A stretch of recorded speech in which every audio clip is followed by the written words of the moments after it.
여러분 반갑습니다. 오늘 같이 보실 하나님의 말씀은 마태복음 5장 3절입니다.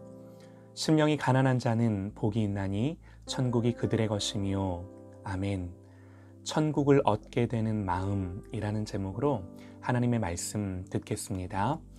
여러분 기드온을 아실 겁니다. 처음에 기드온이 군대를 소집했을 때 그 숫자는 32,000명이었습니다. 그런데 하나님이 기드온에게 말씀하세요. 너무 많다는 겁니다. 그래서 누구든지 두렵고 떨리는 사람들은 돌아가도 좋다고 그렇게 명하라는 거예요. 기드온이 그렇게 말했더니 얼씨구나 좋다. 22,000명이 즉시로 짐을 싸들고 산 너머로 사라져 버립니다. 기드온의 입장에서는 상황이 아주 나빠진 거죠.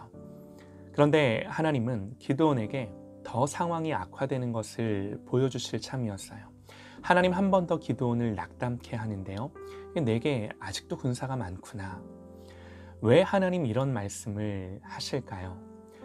하나님은 사람의 마음을 아십니다. 만약 그들이 10,000명으로 전쟁을 치렀다면 이스라엘은 그 승리의 공을 자기들에게로 돌렸을 겁니다. 그래서 하나님 한 번 더 돌려보내시죠. 다 돌려보내고 300명만 남깁니다. 이제 기드온은 300명으로 대략 13만 5천 명이나 되는 적군과 싸워야 되는 상황인 거예요. 그런데 여러분 이 전쟁의 결과가 어떻게 되나요? 기드온은 300명을 이끌고 이 대군을 괴멸시킵니다. 우리가 이 내용을 통해 뭘 알 수 있는가? 그렇게 기적이 일어날 때까지 기드온이 본 일이 뭐였는가? 그건요, 자기의 자원이 점점 줄어가는 것이었습니다. 뭐 좀 해볼 요량이었는데 자기 힘과 능력으로 해볼 수 있는 모든 자원이 사라지는 것을 계속해서 보는 거예요. 이때 사람은 포기하기 쉽습니다. 좌절하기 쉽습니다. 그러나 하나님은 이때가 돼서야 비로소 당신의 일을 시작하시는 거죠. 고린도전서에서요. 하나님의 미련한 것이 사람보다 지혜 있고 하나님의 약한 것이 사람보다 강하니라. 형제들아 너희의 부르심을 보라. 육체를 따라 지혜 있는 자가 많지 아니하며 문벌 좋은 자가 많지 아니하도다. 그러나 하나님께서 세상에 미련한 것들을 택하사 지혜 있는 자들을 부끄럽게 하려 하시고 세상의 약한 것들을 택하사 강한 것들을 부끄럽게 하려 하시며 하나님께서 세상의 천한 것들과 멸시받는 것들과 없는 것들을 택하사 있는 것들을 패하려 하시다니 이는 아무 육체라도 하나님 앞에서 자랑하지 못하게 하려 하심이라. 하나님은 궁극적으로 당신의 영광을 드러내십니다. 그러니까 우리가 자랑할 수 있는 모든 것들을 하나님은 다 제거하세요. 그래서 인간이 선호하는 방법이 아니라 하나님의 방법으로 역사하세요. 그분의 방법이 뭔가? 방금 읽어드린 말씀처럼 언제나 어리석음과 연약함과 수치와 무능력 가운데 하나님은 하나님의 사람들을 들어 인간의 자랑이 아무것도 없게끔 오직 하나님만 영광 받으시고 드러나시게끔 일하시는 거죠. 이 말인즉 우리가 생각하는 것처럼 뭐 숫자가 많아야 또 세상적인 자원이 많아야 하나님의 역사가 일어나는 것이 아니다라는 거죠. 이것은 수학 공식처럼요. 하나님 사역의 변함없는 공식입니다. 오히려 하나님 앞에 한없이 연약하고 무력하고 아무것도 없는 자가 될 때 하나님의 은혜가 임하는 거죠. 중요한 영적인 역사의 원리입니다. 하나님은 나의 연약한 성정을 아시기에 때로는 나의 재능도 나의 물질도 내가 할 수 있다고 여겼던 모든 어떤 나의 능력들, 내가 이루었다고 생각했던 모든 나의 삶의 여정들을 때로는 다 빈손되게 하십니다. 베드로가 밤새도록 수고했지만 잡은 것이 없었을 때 비로소 주님 베드로를 만나주시고 베드로에게 나타나셔서 일하셨던 것처럼 여러분 우리가 그렇게 될 때 하나님 앞에 그런 존재가 될 때 하나님의 은혜가 임하는 거죠. 그런데 그때 우리에게 중요한 거, 우리의 중요한 태도는 하나님 앞에서 빈손 빈배되게 하실 때 우리의 마음과 심령이 가난한 자로 주님 앞에 서는 거예요. 이게 참 중요합니다. 오늘 성경은 말씀합니다. 심령이 가난한 자가 복이 있다고.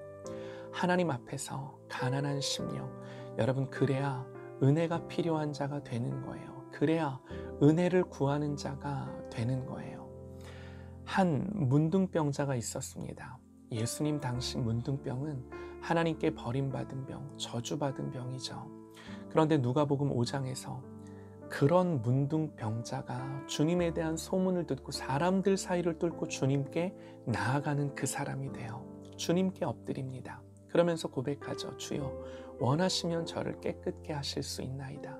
예수님 앞에 무릎 꿇고 하나님 앞에 엎드리는 것.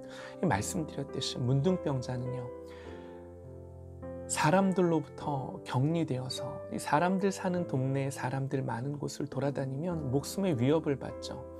주님께로 군중을 뚫고 나아간다라는 것은 목숨 건 일이었어요. 그럼에도 불구하고 사람들 사이를 뚫고 예수님께 나아가 엎드립니다. 여러분, 이 사람이 이렇게 행동할 수 있었던 그 마음이 뭐예요? 가난함이에요. 가난함이에요. 병든 자신의 육체와 마음이에요. 마지막 때 교회를 향한 주님의 책망이 뭔가? 예수님이 이렇게 계시록에서 말씀을 하세요. 내가 말하기를 나는 부자라 부요하여 부족한 것이 없다 하나 내 곤고한 것과 가련한 것과 가난한 것과 눈먼 것과 벌거벗은 것을 알지 못하는도다. 교회를 향하여 네가 가난한 것을 알지 못한대요. 그러니까 반대로 여러분, 이걸 아는 게 복이에요. 실제로 곤고하고 가련하고 가난하고 눈멀고 벌거벗었다고 나 자신을, 내 스스로를 그렇게 여겨 나의 무능함을 깨닫고 하나님 앞에 가난함으로 엎드릴 때, 여러분, 하나님 앞에 이 심령의 가난함이 반드시 복이에요. 복이 돼요. 하나님이 우리를 사랑하실진데, 여러분, 하나님이 우리의 인생을 그렇기 때문에 어떻게 인도하시는가? 가난한 심령, 가난한 자리로 이끌어 가세요. 가난하게 하세요. 하나님 우리를 때로는 물질로, 때로는 자녀들로, 때로는 일로, 사업으로, 건강함으로, 때로는 그 나의 연약함으로, 내 연약한 부분들을 아셔서 나의 그 약함으로 가난하게 하셔서 나를 하나님 앞에 엎드리는 자가 되게 하시는 거죠. 이때 하나님 앞에 한없이 가난해지는 마음과 심령으로 반응하는 저와 여러분 되시기를 간절히 소망합니다. 왜 그래야만 하는가? 이사야 66장 2절입니다. 나 여호와가 말하노라 내 손이 이 모든 것을 지었으므로 그들이 생겼느니라. 무릇 마음이 가난하고 심령에 통회하며 내 말을 듣고 떠는 자 그 사람은 내가 돌보려니와. 하나님이 돌보신대요. 이런 자로 우리의 마음을 낮추고 주님 앞에 서는 저와 여러분 되시기를 간절히 소망합니다. 하나님 앞에 가난하여 엎드릴 수밖에 없는, 하나님이 저와 여러분을 그렇게 이끌어 주셔서 엎드릴 수밖에 없는 자리에 저와 여러분을 세워주시기를 간절히 소망합니다. 그것이 성경이 말하는 복입니다.